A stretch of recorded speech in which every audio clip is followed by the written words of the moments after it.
मराठी मॅट्रिमोनीवर मिळतो सगळ्यात जास्त चॉईस। मराठी मॅट्रिमोनीने लाखो स्थळं जुळवली आहेत। यापेक्षा चांगली गोष्ट काय असू शकते? मराठी माणसांची नंबर 1 चॉईस मराठी मॅट्रिमोनी।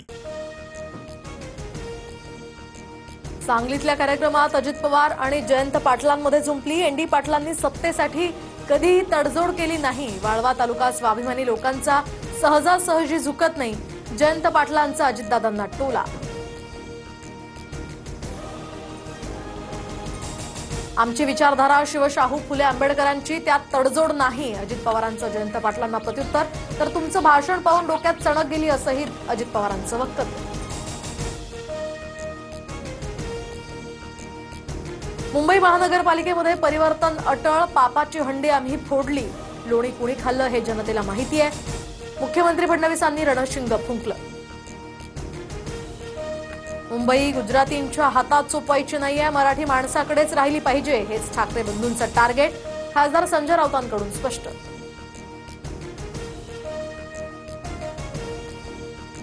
मुंबईतील गिरण्या बंद पाडून 40 मजली इमारती उभ्या राहिल्यात, पण तिथे मराठी माणूस कुठेही नाही, त्याची ताकद कुठेही राहिली नाही। शरद पवारांचं वक्तव्य। फडणवीसांच्या नेतृत्वात महायुतीची दुसरी इनिंग सुरू, तर विधानसभेप्रमाणे स्थानिक स्वराज्य संस्थांच्या निवडणुकीमध्ये सुद्धा महायुतीचं हंडी फोडणार। उपमुख्यमंत्री शिंदेंकडूनही विश्वास व्यक्त।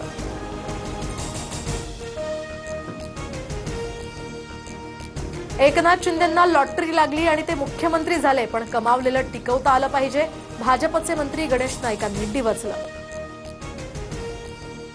महायुतीनं 2.5 वर्ष टीम म्हणून काम केलंय, हे राज्याला माहिती।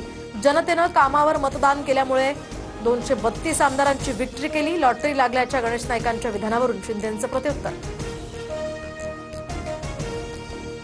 एकनाथ शिंदेंना लॉटरी नाही तर मटका लागला होता। मटक्याचा आकडा काढणारे दिल्लीत बसलेत। गणेश नाईकांच्या विधानावर संजय राऊतांची खोचक प्रतिक्रिया। तर अजित पवारांचं आधी माझ्यावर लक्ष असायचं, पण आता ते गावकीचा विचार करतात, भावकीला विसरलेत। अजित पवारांसमोरच रोहित पवारांची टोलेबाजी। मुंबईच्या मानकूरमध्ये एका गोविंदाचा मृत्यू, तर दहीहंडीचा दोर बांधताना खाली पडून दुर्घटना। आतापर्यंत 75 गोविंदा जखमी असल्याची माहिती। 32 जणांवर उपचार सुरू, उर्वरित 43 जणांना डिस्चार्ज। बायको नांदायला येत नसल्यानं बापानं 4 मुलांसह जीवन संपवलं। मुलांना विहिरीत ढकलून बापाची आत्महत्या। अहिल्यानगरच्या राहाता तालुक्यातली दुर्दैवी घटना। तिघांचे मृतदेह बाहेर काढले, दोघांचा शोध सुरू। मुसळधार पावसामुळे यवतमाळच्या पैनगंगा नदी काठावरील गावांना सतर्कतेचा इशारा। ढाणकी बिटरगाव रस्त्यावरील पुलावरून पाणी वाहत असल्यानं 22 गावांचा संपर्क तुटलाय। हे पुराचं पाणी घरात शिरून मोठं नुकसान, शेतीतही जमीनदोस्त।